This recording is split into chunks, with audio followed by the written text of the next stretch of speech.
Salutations cordiales. Je suis le docteur Alfonso Galarza et je suis heureux de vous accueillir ici, dans cet espace où nous explorons des sujets de santé avec une approche humaine, claire et fiable. Aujourd'hui, je souhaite vous proposer une réflexion sur une boisson qui a traversé les générations dans nos foyers, mais que peu s'arrêtent à questionner. Le lait. Est-il toujours adapté pour ceux qui ont dépassé les 60 ans? Ou pourrait-il représenter certains risques que nous négligeons? Pendant longtemps, le lait a été considéré comme un aliment essentiel, symbole de croissance, d'énergie et de bien-être. Mais ces dernières années, de nouvelles recherches et opinions ont commencé à nuancer cette idée. C'est pourquoi je veux que nous parlions sans filtre, ni idées préconçues, comme je le ferais avec n'importe quel patient qui entre dans mon cabinet, avec empathie, clarté et toujours en cherchant le meilleur pour sa santé.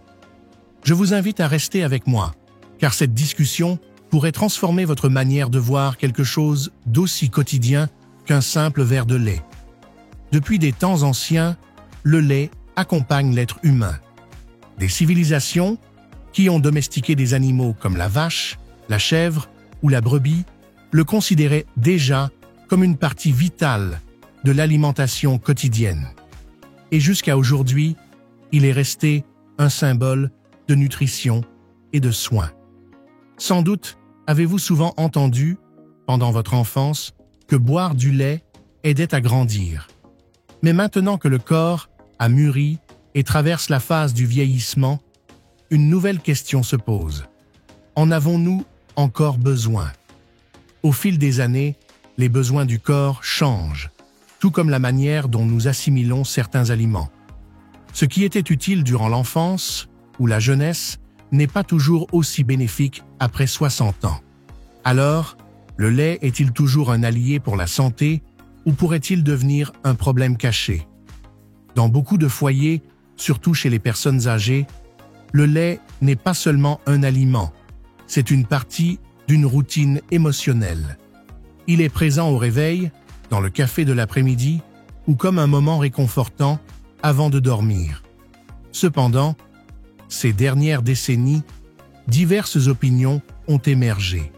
Certains défendent sa consommation avec des arguments solides, tandis que d'autres choisissent de l'éliminer, que ce soit pour des raisons de santé, d'intolérance ou simplement par préférence personnelle. L'industrie alimentaire a aussi répondu à ces préoccupations. Aujourd'hui, on trouve non seulement du lait entier, mais aussi des versions allégées, en matière grasse, sans lactose, enrichies en vitamines, ou des alternatives végétales qui cherchent à remplir une fonction similaire. Cette diversité d'options reflète comment ce qui était autrefois un aliment incontestable suscite aujourd'hui débat et analyse. Mais le plus important n'est pas de suivre une mode ni d'adopter des positions extrêmes. L'essentiel est de comprendre comment l'organisme réagit à sa consommation, surtout dans les phases avancées de la vie. Dans certains cas, le lait peut encore apporter de grands bénéfices. Dans d'autres, il vaut mieux en réduire la consommation ou chercher d'autres options. Alors, que contient réellement un verre de lait? À première vue, il semble n'être qu'un liquide blanc. Mais en réalité, c'est une source riche en éléments fondamentaux pour l'organisme. Lorsqu'il est consommé avec connaissance et modération, il peut être utile au bien-être, même à un âge avancé. Le calcium est l'un de ses composants principaux. Ce minéral est essentiel pour conserver des os solides et prévenir les fractures, et son importance augmente après 60 ans. Le lait, en plus de contenir une bonne quantité de calcium, présente ce minéral sous une forme facilement assimilable par le corps, surtout s'il est accompagné de vitamine D. Certaines présentations de lait sont enrichies en vitamine D, une substance qui aide non seulement à fixer le calcium dans les os, mais aussi à renforcer le système immunitaire. Chez les personnes âgées, dont l'exposition au soleil peut diminuer, cet apport devient crucial. Nous ne pouvons pas oublier les protéines de haute qualité présentes dans le lait. Elles jouent un rôle vital pour conserver la masse musculaire, réparer les tissus et maintenir la force physique. Rappelons qu'avec le temps, il est courant de perdre du muscle, ce qui rend ces protéines encore plus importantes. De plus, le lait apporte du potassium, un minéral qui contribue à l'équilibre de la pression artérielle, ainsi que plusieurs vitamines du complexe B, comme la vitamine B12, indispensable au système nerveux et à la production d'énergie dans l'organisme. Cela dit, bien que le lait puisse sembler un allié pour la santé, il est aussi nécessaire de prêter attention à certains détails de sa composition. Cet aliment ne contient pas seulement des nutriments bénéfiques, mais aussi des graisses et des sucres naturels, comme le lactose, que tous les organismes ne tolèrent pas de la même manière. La quantité de graisse, par exemple, varie considérablement selon le type de lait choisi, entier, demi-écrémé ou à faible teneur en matière grasse. En termes généraux, le lait apporte une combinaison riche en vitamines, minéraux et protéines. Cependant, son impact sur le corps n'est pas uniforme pour toutes les personnes. Avec le temps, nos besoins nutritionnels changent, tout comme la manière dont nous digérons certains aliments. C'est pourquoi, chez les seniors, sa consommation doit être plus consciente et adaptée à la réalité de chacun. Cela dit, consommer avec modération et selon les besoins particuliers, le lait peut rester un bon compagnon pour maintenir la santé en équilibre. Parmi les bénéfices les plus connus pour ceux qui ont dépassé les 60 ans, on trouve le soin des os. Le calcium, combiné à la vitamine D, présente dans de nombreux laits enrichis, peut aider à prévenir la perte de densité osseuse et réduire le risque de fracture, ce qui est très fréquent à cet âge à cause de l'ostéoporose. Intégrer un verre de lait par jour peut faire partie d'une stratégie simple mais efficace pour protéger le squelette. En plus des os, les muscles sont également favorisés. La protéine de haute qualité, apportée par le lait, aide à conserver la masse musculaire, qui tend à diminuer avec les années. Renforcer les muscles est vital non seulement pour améliorer la mobilité, mais aussi pour réduire le risque de chute et maintenir l'indépendance dans la vie quotidienne. Un autre point positif est sa valeur énergétique. Les glucides naturels présents dans le lait fournissent une source rapide et accessible d'énergie, idéale pour les moments de faible appétit ou lorsque préparer un repas complet est difficile. Cette qualité en fait une bonne option pour les personnes âgées qui ont peu de temps, de force ou d'envie de cuisiner. Le potassium, naturellement présent, offre aussi un avantage important puisqu'il contribue à la régulation de la pression artérielle. Cela est particulièrement utile en cas d'hypertension, à condition de choisir un lait sans sodium ajouté. Un autre aspect à souligner est sa capacité à aider à l'hydratation.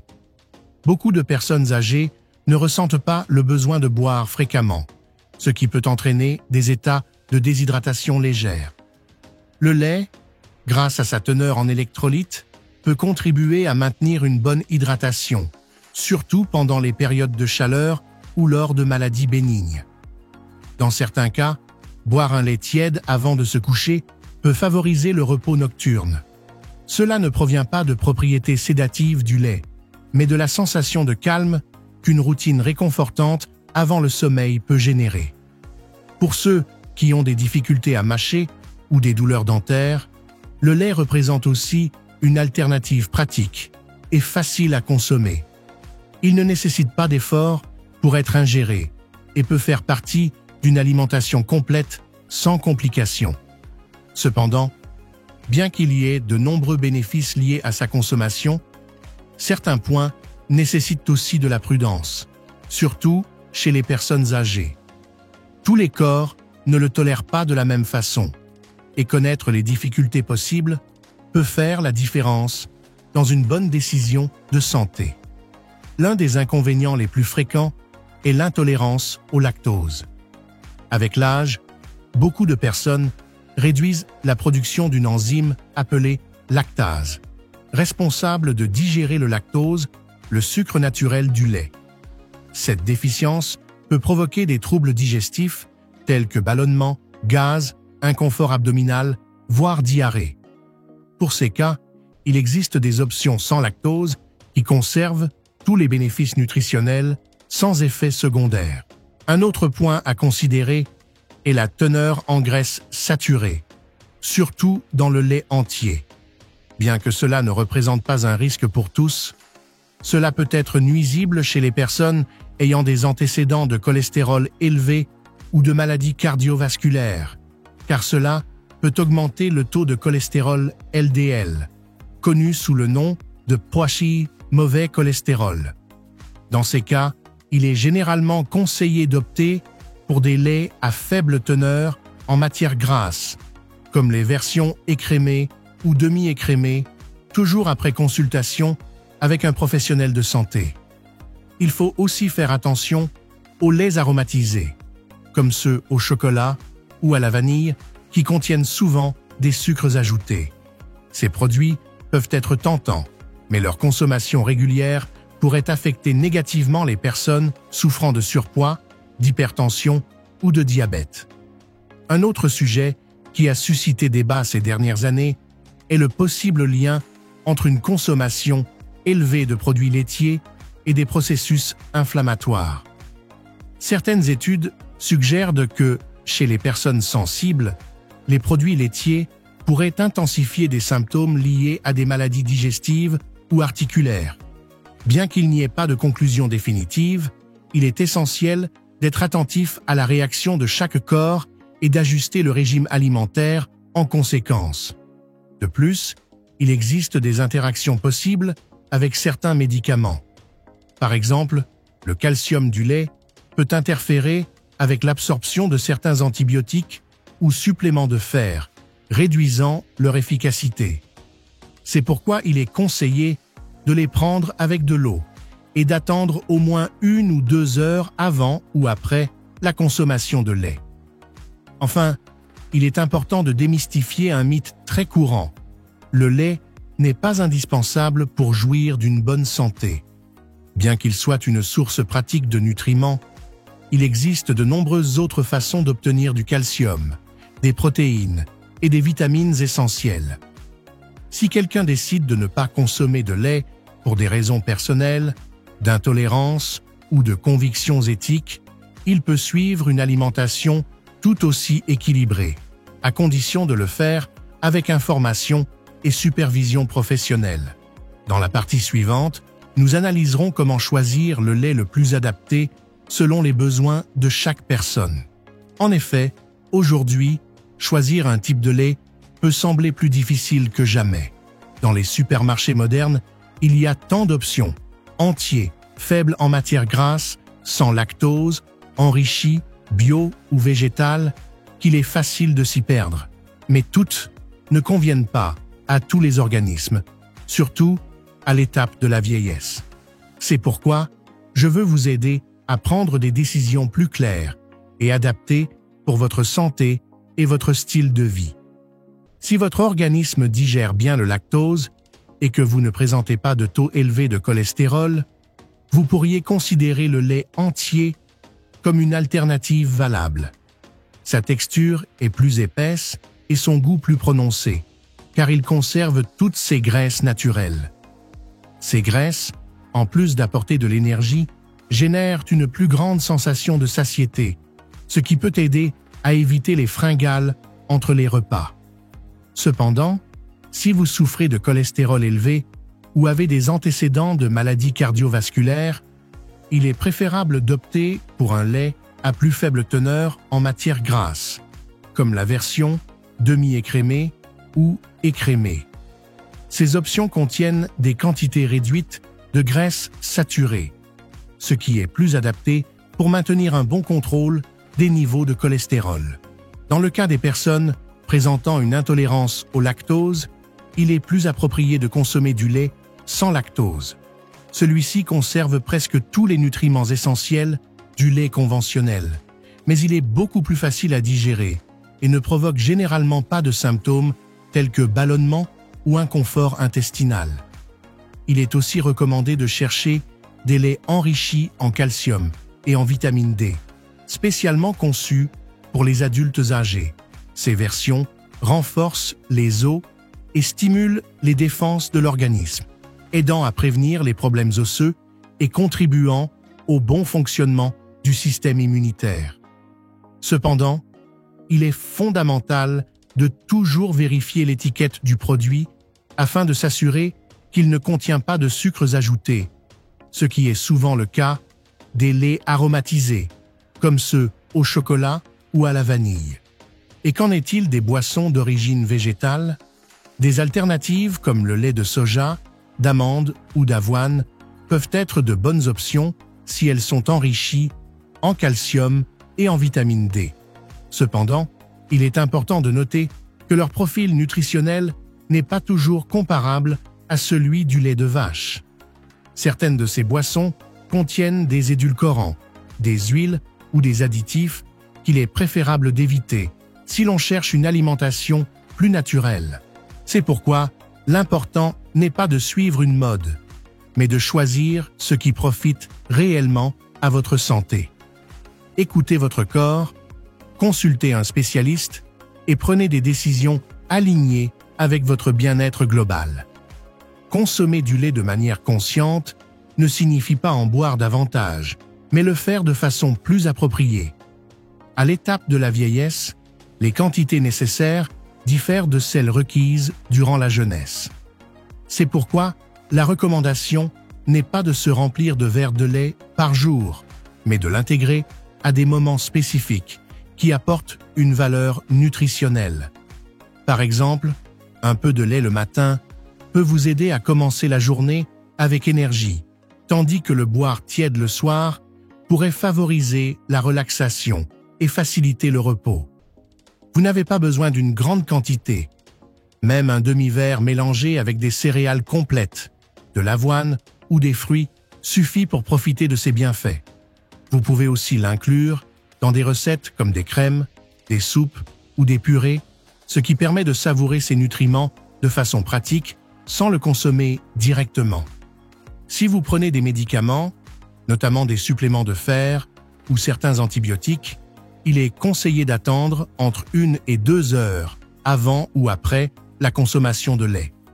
En effet, certains de ces composants peuvent interférer avec l'absorption des principes actifs du médicament.